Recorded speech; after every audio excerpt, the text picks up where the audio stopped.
Açıkça söylemiş yani. Evet, hatta isyanı bastıran Osman Paşa'nın raporunda Bediran Bey'in nihai hedefi çok net ifade ediliyor. Bağımsız bir hükümet kurma düşü.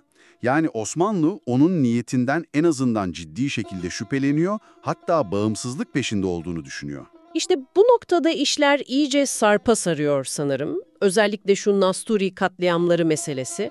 Bu olaylar Bedirhan Bey'in sonunu getiren süreci nasıl hızlandırdı? Evet, 1843 ve 1846 yıllarındaki Nasturi katliamları Bedirhan Bey için tam bir dönüm noktası oldu diyebiliriz.